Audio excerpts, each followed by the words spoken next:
Hello, I'm M.K. Davis. This past weekend, I gave a presentation on a 2008 expedition to Bluff Creek. And in this presentation, I presented some new evidence to go along with some other evidence that I had already published. And I wanted to make that available here on YouTube. So I'm going to play that presentation and then some of the other stuff. So let's listen. 2008 was one of the worst years for wildfires in Northern California. Bluff Creek was no exception. It was bad. We had to be escorted into the woods because they were afraid that the fire would come our way. Where do you want us to sit? Right here.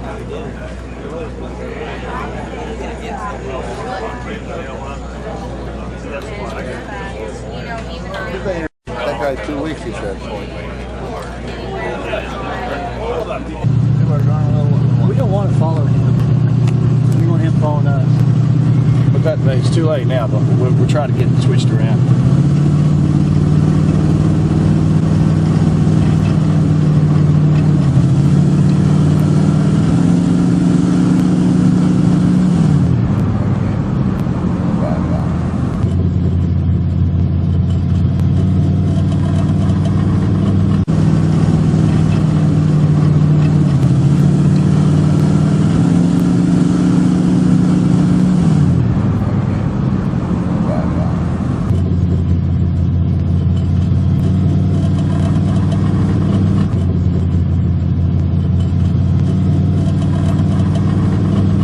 Of August. We're heading down the road next to the Bluff Creek bat box and going into the site.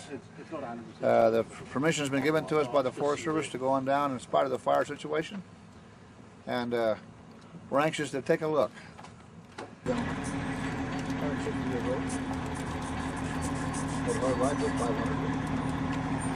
What's in this?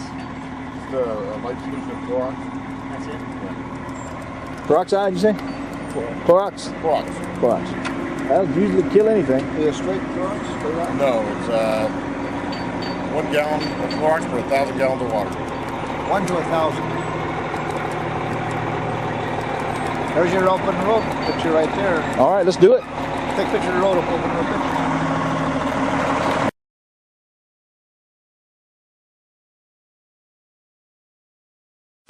Make your sound. There you go.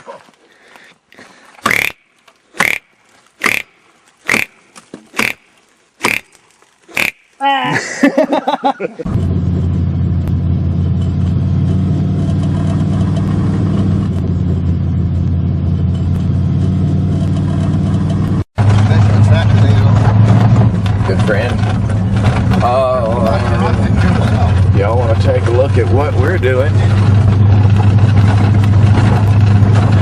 Does not speed. Okay. Like just rolling is speeding. This is what I call a really fine road. Hey, this is Wild Blue Yonder.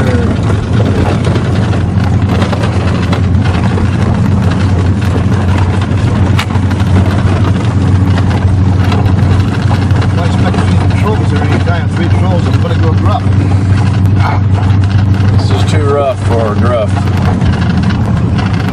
Now, do I need to move this big rock? Why? Yeah. In fact, you couldn't move it. You have to. Well, you can try. I'm not about to jump into that arm. Watch out. Now, this is like a pile of dirt.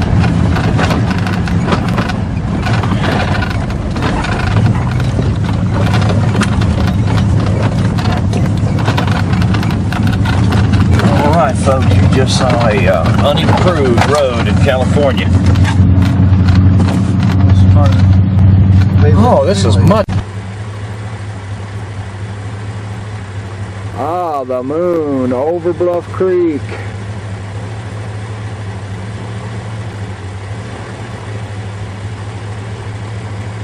Beautiful, isn't it?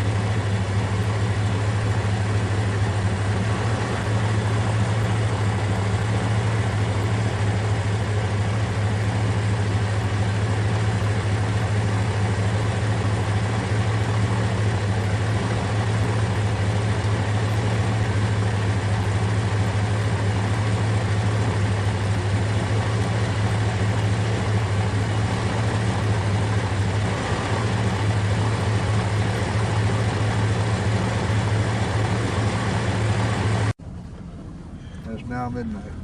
And it's now midnight. Full moon. Bluff Creek. Happy Halloween. Patterson Film Site. And we have a vehicle with brake problems. What else? And we got a driver with one arm. And we have a passenger with locked up legs. Oh, what else is there? You got claustrophobia. Well, not yet.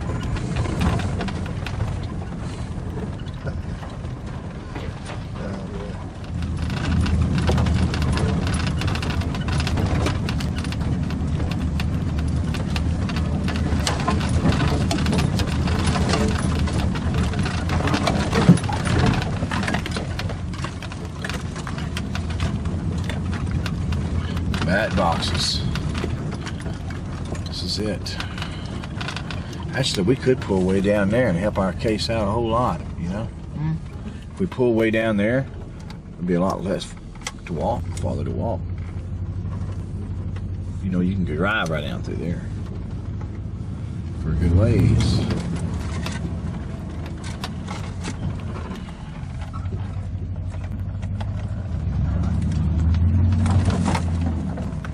This tree over here is a limb right here. It's gonna get your radiator. You got it? I told you. I told you. You don't believe me? I can't hear you.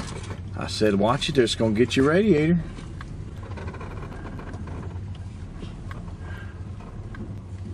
Well, how much damage it did?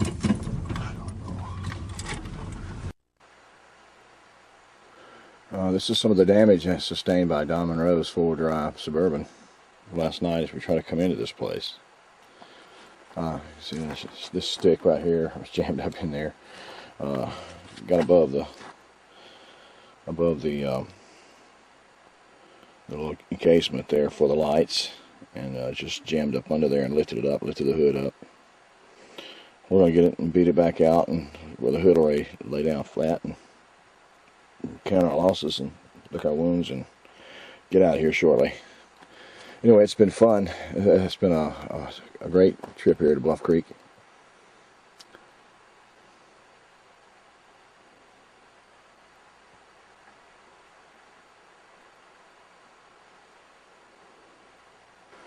After going through this these emergency supplies that the ever prepared Don Monroe always carries with him, I was able to find the necessary tools and ingredients to effect a body repair.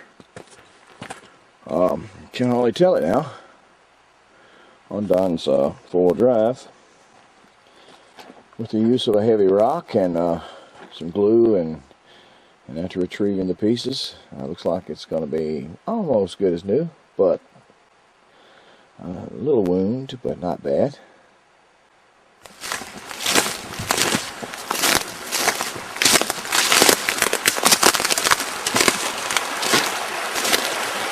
Hey, I'm looking for a Don Monroe from Monrovia.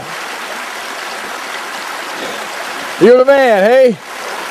They told me they'd find you out here.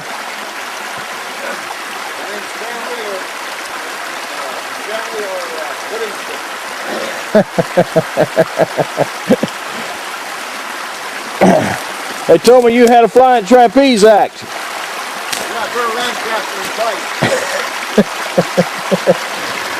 I'm coming down.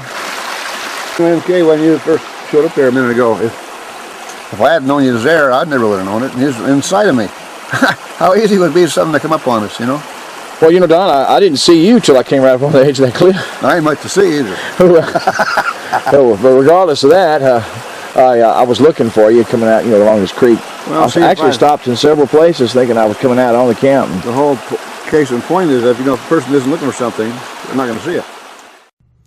We noticed across the creek that there was a lot of broken tree limbs, some of them extraordinarily so.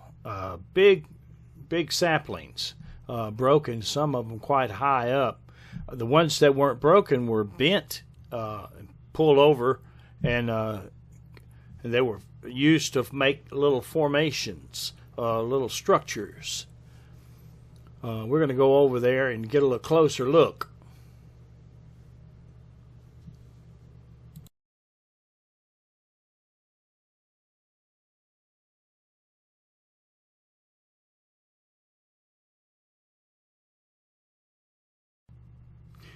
This is absolutely amazing.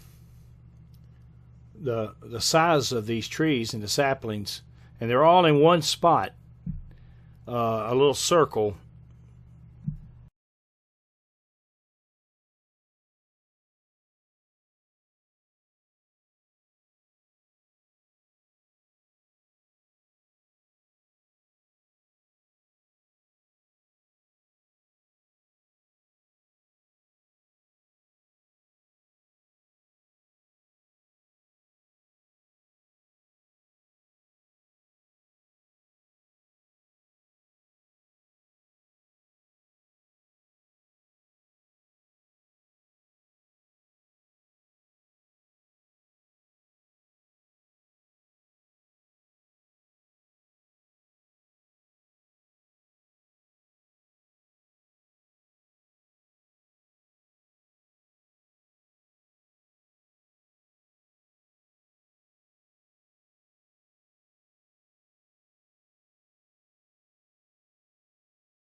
Imagine the power it must have taken to split this tree.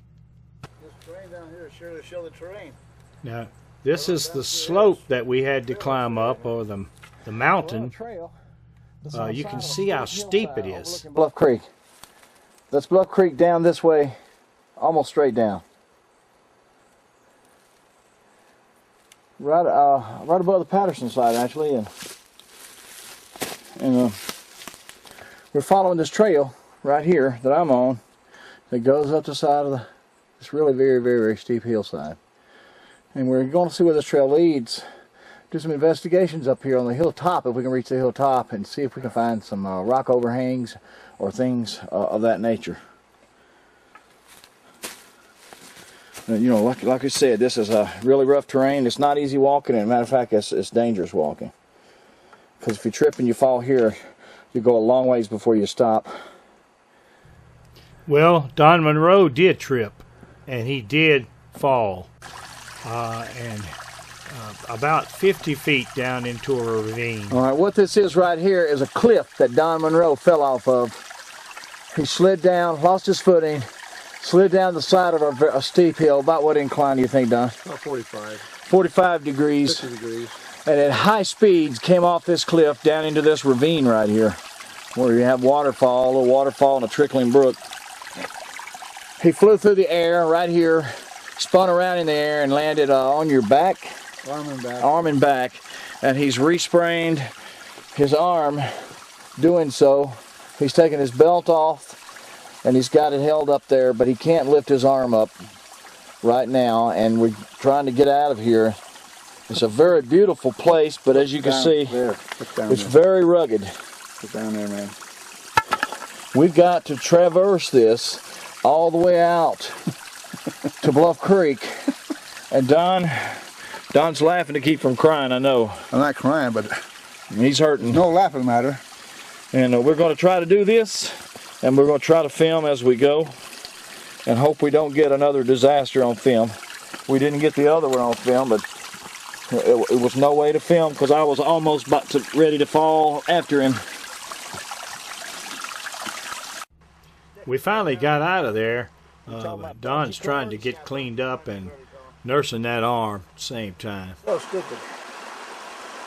Some kid up in Idaho jumped off a bridge for our place 85, 90 feet down.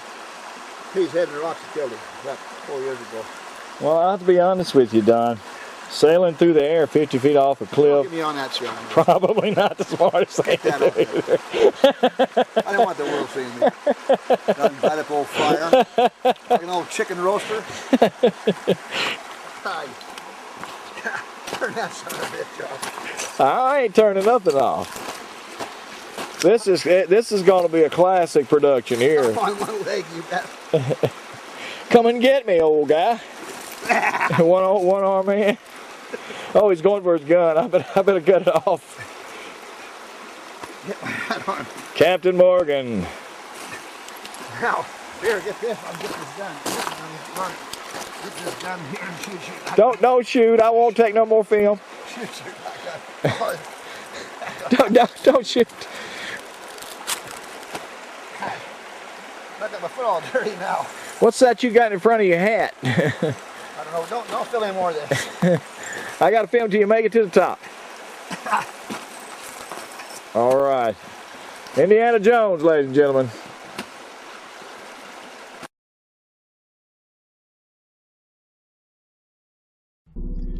Now back to those tree breaks. We're going to take another look at them, and then we're going to go up the mountain.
These are those same breaks a couple of months later in October. And you can see how much they've aged in that length of time.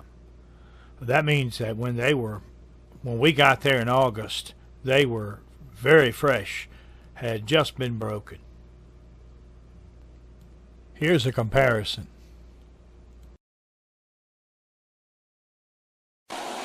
MK found this in the stream next to the rocks on the shoreline. We're going to put this in a baggie and take it back for whatever reason. Who knows? But it's possible MK even suggested human. I don't know. I have no idea. But the thing is, we're in an area now with all kind of abstracts, anomalies. Do we know? We do not know. You want me to put a rock in it and throw it? Ken says, Okay. yeah, I'll come across and get it. It's a fetus, Ken. Bring it. How look? Fit now? Bring it. I don't know anything about fetuses. well, I'm not anything medical. It doesn't have any limbs. It's too young to even have limbs. It wouldn't be more than 6 weeks old in my estimation. I don't think it's in It's got an umbilical cord. in the womb. It wouldn't be more than 6 inches long or 6 ounces long. Is it dog-like? Can't tell really. You're the most doctor guy along. Who tell us about it? Bring it here and I'll put it on the exam table. I don't handle it though, but Dr. Ken? Here we go.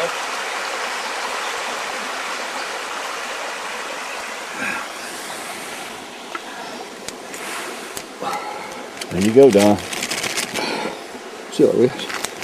Seal it up. I'll let him seal it. I'll take it to him.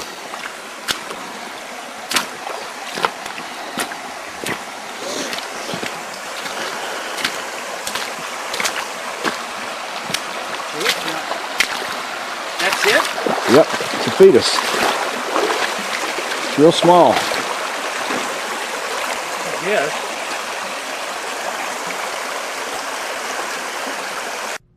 In this filtered image, you can see that it does have appendages, and the umbilical cord is tucked underneath it. It's not jointed on the rear end, but it's joining somewhere underneath on the other side. You can almost see inside of it. This image haunts me every day. This is a culvert. How far up the hill we say we are, Don? An hour and a half. Well, in terms of distance. 1,000 feet. Something like that. Up on the side of the hill, you see that this is not virgin country. Let's see here. Oh, it's pretty long. It's 60 feet at least.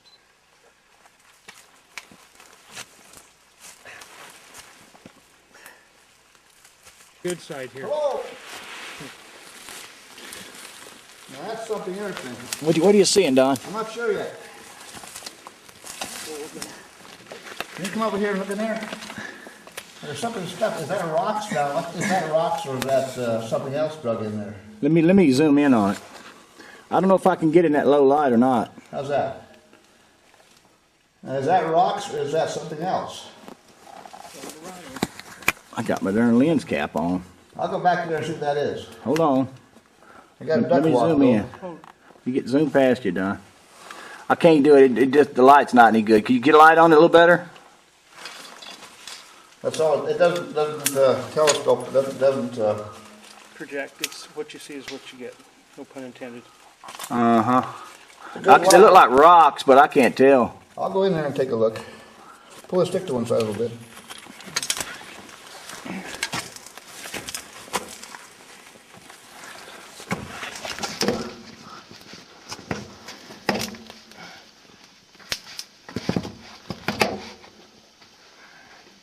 Oh, this pipe goes a long ways. Oh, it turns. Yeah, it must go.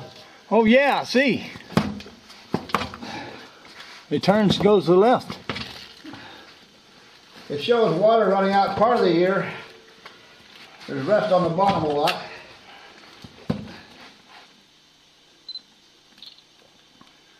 Now, I'll tell you something.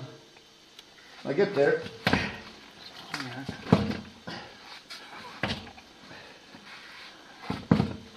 Big brown-eyed monster. I wouldn't doubt that cats use this thing. Oh, anything can use it.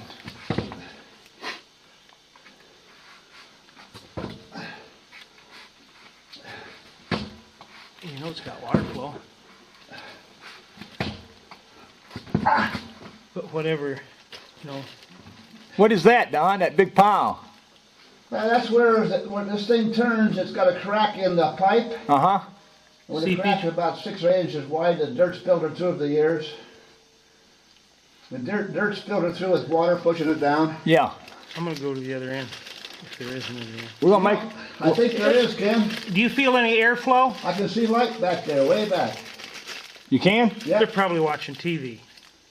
This might be an entry or something, or a thoroughfare. Now here's something interesting about this pile of dirt. What? It appears like the left hand to the center part has been pushed down after the fact. Like something's gone over it a few times. I'll go up that point and see what I can see. Any hair or anything? Well, if ever there was a chance to get a handprint, you know, that would be a good time. If it was possible. It's hard. It's not rock hard though, but It's hard. well, so far.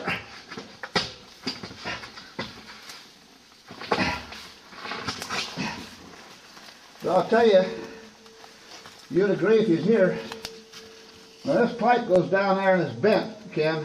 Okay. It bends and then you can still go through though because Bends what way, left, it right? bends and gets taller and skinnier. This could be a thoroughfare for something. Not a big Patty couldn't crawl through here, I believe. She could get up in it and get out of the rain. Well, yeah, in that part. But right here, see what I'm saying? It's like it's worn down from use. Right here, see what I mean? Along here. Yeah. This one side, like something's going by there and not bothering to mess it and pull it out. And for me, I'm going to show you in a minute here. I'll lay back on that for a place to lay back. That'd be a comfortable backrest. See, I find backrests by caves. Not this kind, but I mean, you find places they lay back. Don't think of just a culvert to make the road I feel like a home here. Yeah. We're right at home. What were you saying, Ken? I say maybe not think of, don't rule out that it's only a culvert as we think of to take water over a road. Well, here's something else, MK. Like a flue. The water that runs out of here runs the other way. It comes down to this crack in the pipe and goes both directions. Yeah, I can see the other end from here. Yeah. The water that enters this pipe doesn't come through it directly. It comes through the side view. Well, we know nothing's in it, so come on out, Don. Unless something happened to you in there. Well, it won't.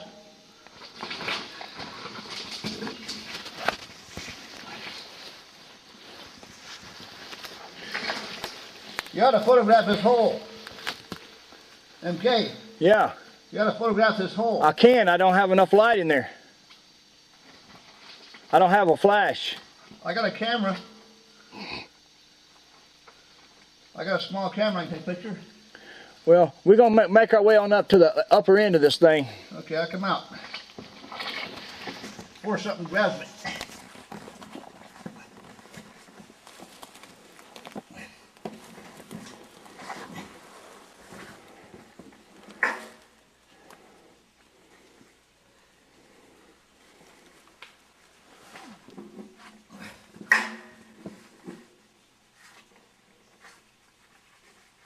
Ah, shoot.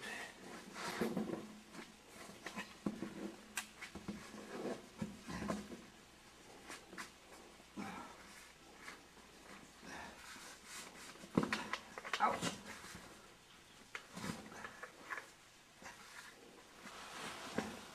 What size is this pipe? About 3 foot? A little more than that, I think. I don't know. Probably about 4. No, not 4. 3.5 then.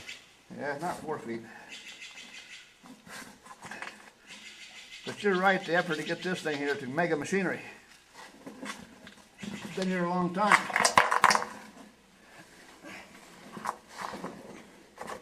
Been here a long time, man. 1940 or something? Long, yeah, good long while. 50s probably. That's when they first started coming in here, I understand. When? The late 50s, mid to late 50s. And they're big hoists and they're skidders because you got to get it up out of these canyons to the landing. You know, so maybe this was part of that. They had to have some sort of road structure to get in here, obviously. And to cross some of this stuff.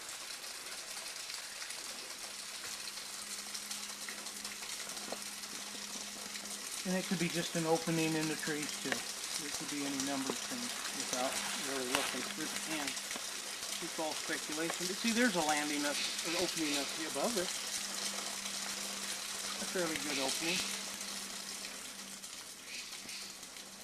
Okay, let me attempt to narrate this. We just came from Bluff Creek down this ravine, up this ravine.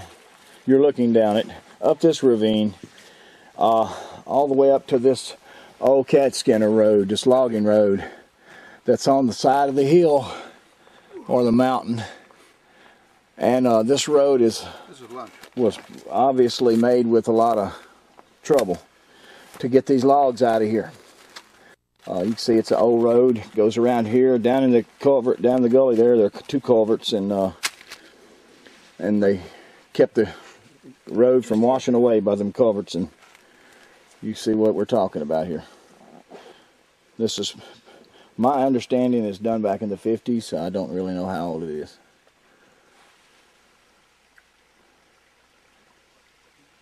Get a picture of your trail mate sitting over here.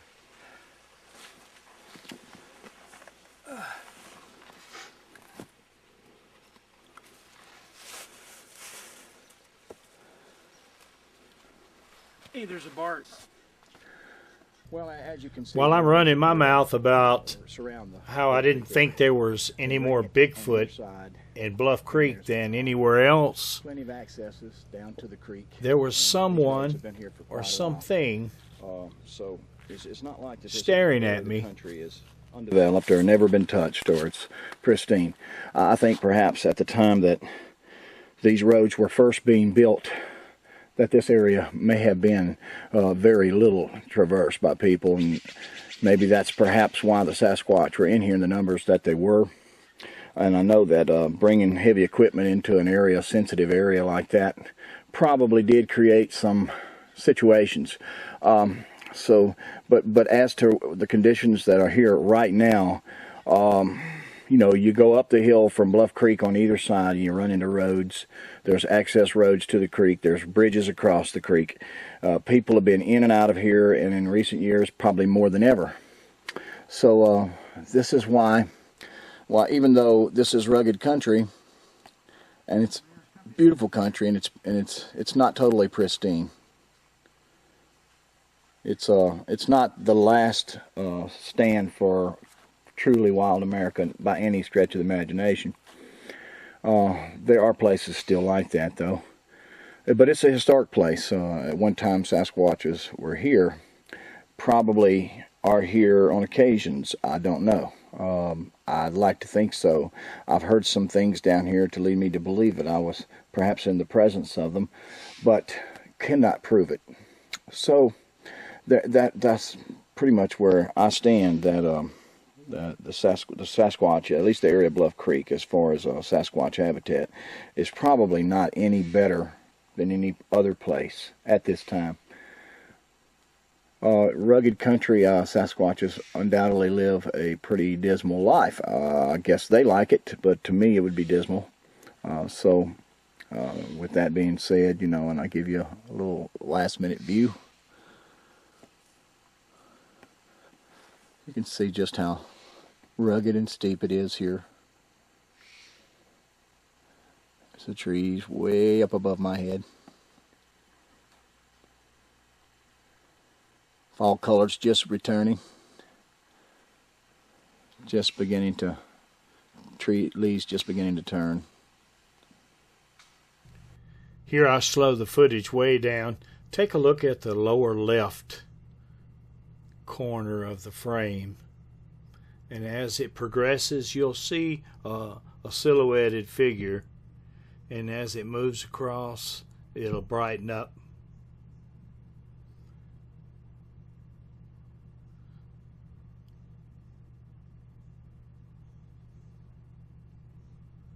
What really makes the case for this being a Sasquatch, in addition to it being there, it has broken a tree sapling off in front of it, in front of the camera, and then laid it down very similar to what you see down there in those broken saplings down in the bed of the creek. You can see it right there. That that even comes out on the video that I took in that lair.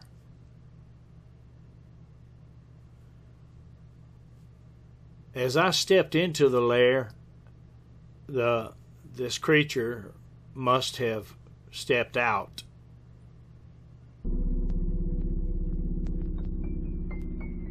Here's a black and white image.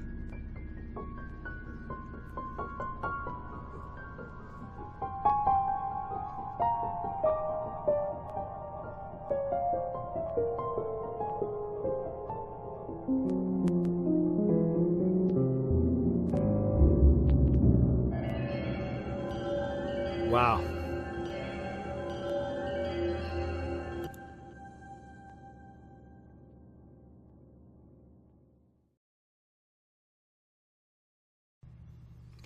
I went on down to the creek out ahead of those guys that were with me.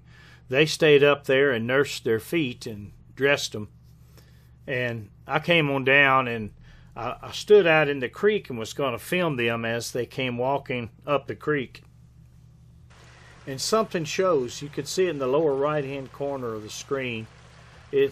Something shows in the video, although I didn't physically see it or consciously see it. It's very dark under there.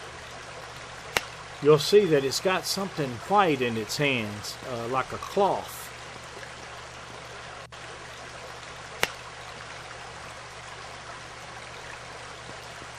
And it seems to be wrapping something up. There's a brightened image, a filtered image. You can see that it's got a very large calf, and it's got a shorter lower leg and a longer upper leg.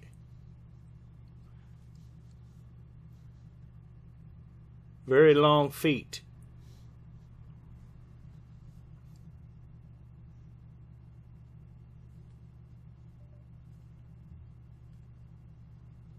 See it, the white thing it's got right here?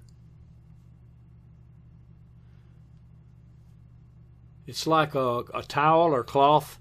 Remember, there were 10,000 firefighters in there just a couple of months earlier. I'm sure that they left something there. Look in the lower right-hand corner. See, it's wrapping.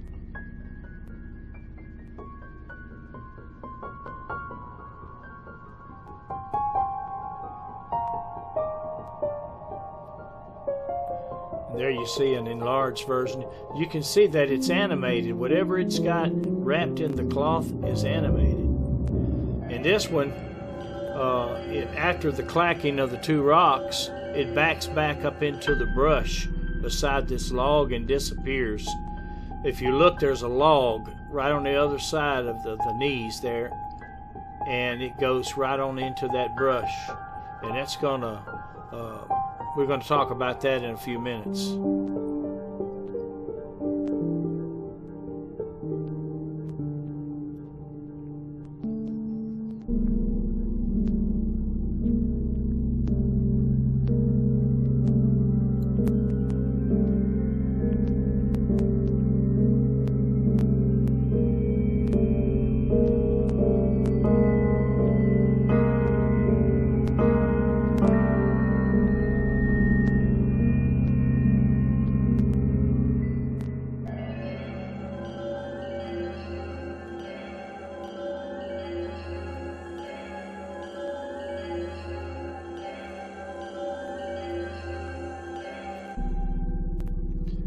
This is taken directly from behind, which shows the width of the shoulders and the girth. That this is really kind of a husky figure.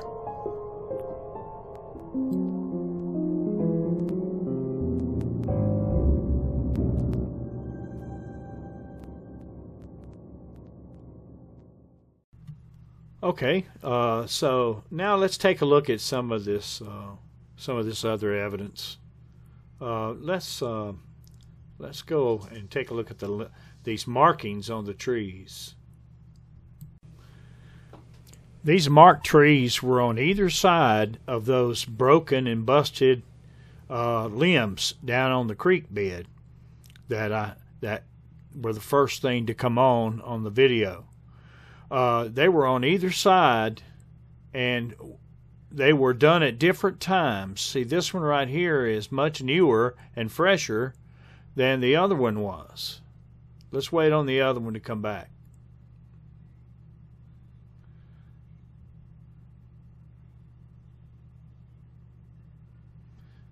There, you see how much older this one is?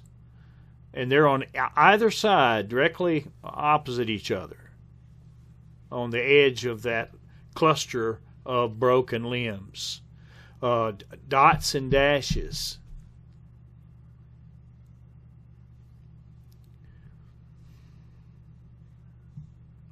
You know, clearly it required intelligence to do that, but the first thing you think, well, somebody came along and did that.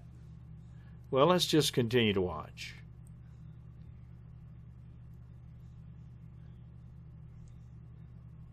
One is probably a couple of years older than the other. That's Don Monroe. The other gentleman was Ken Iddings. And both of these guys were, I couldn't have gone on the expedition without their help. Now watch Don. Look right there above Don. That busted limb, the size of the limb.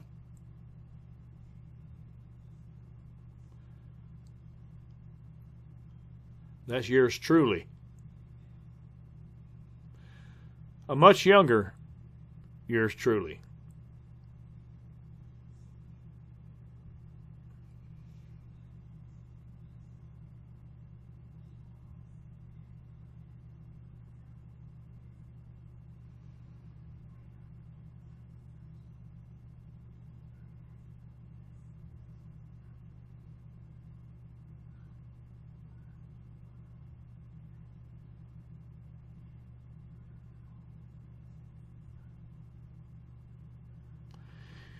In 2012, both of those trees with those markings cut on them were completely removed, pulled up by the roots.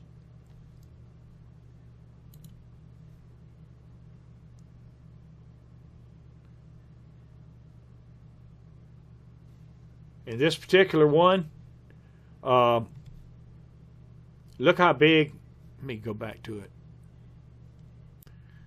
Look how big the tree itself is.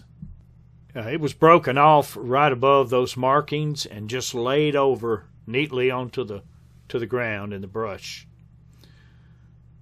And all of them seemed to be that way. And when I got up there to the mountainside, the one that was staring at me broke a limb also.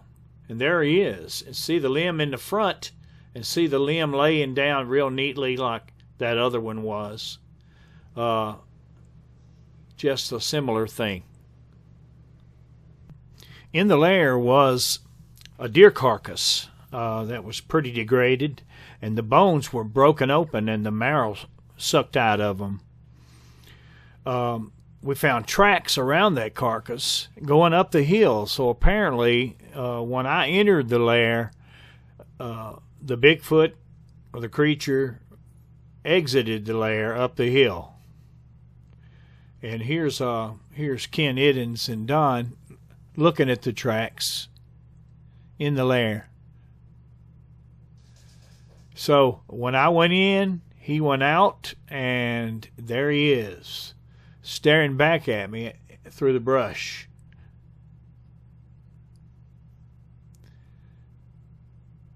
If you can believe it. Well, I hope you enjoyed that presentation. There's a lot more that I can say about it. Perhaps I will at another time. But this covers the main points, and it was an outstanding expedition. One more thing I'd like to add is I've got video of a waterfall in the lair. And while I was filming the waterfall, you could hear that creature breaking limbs on the video, and I thought I would share that with you too as well. Let's listen.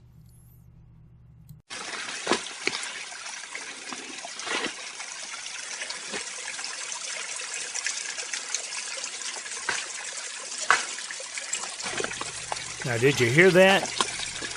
Let's listen again.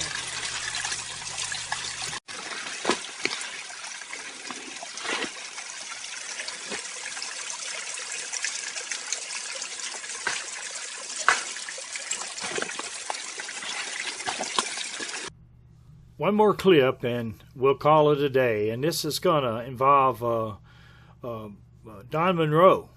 And Don Monroe comes down off the mountain and he hears or sees something, and he looks right into the direction of this, what I call the croucher. And it's a photograph, and we're going to see what we can see in the dark areas. This is Don Monroe after he comes down off the mountain. And the croucher, or the creature that was crouching, was back off the field of view in this area over here. And it backed up into this brush right here. And after Don comes back down this way, he sits down to eat an apple. He's peeling it. He hears or senses something up in there, and he looks that way with an intent gaze. And I'm going to do some filtering to see what can be seen up in this darkness here.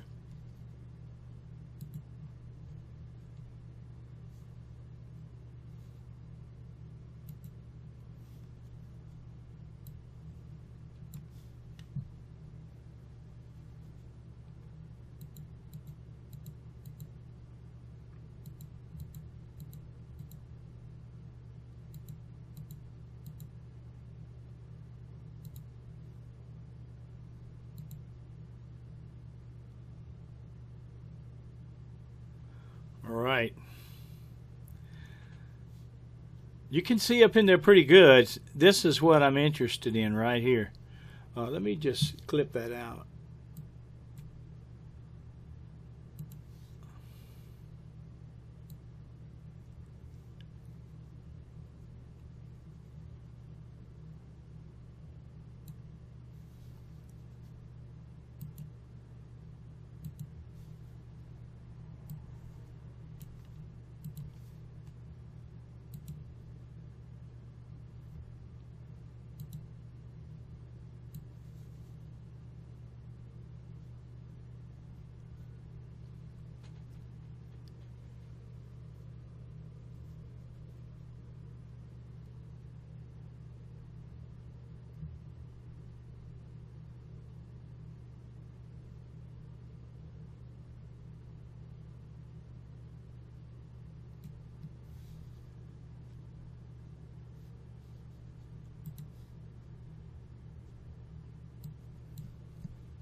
There we go.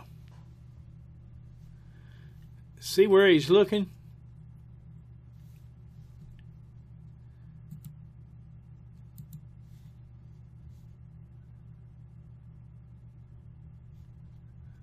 All right.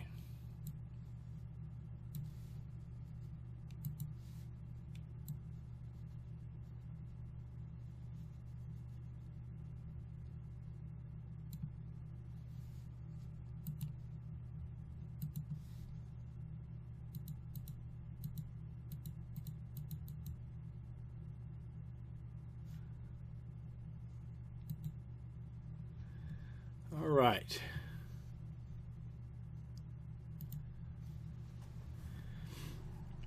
That brightens it up. There's a log laying right here, and those are knuckles.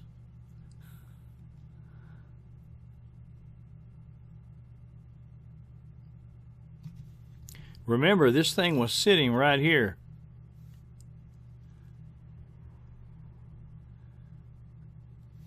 Zoom in on it.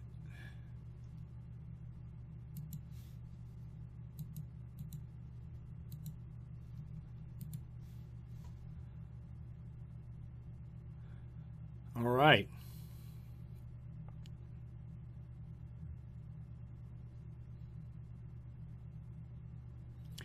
Look how close Don is.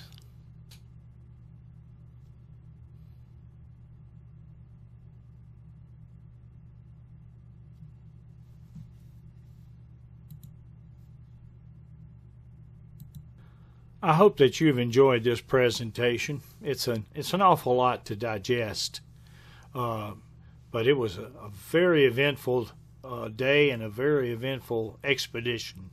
2008 at Bluff Creek. And I thank you for your time.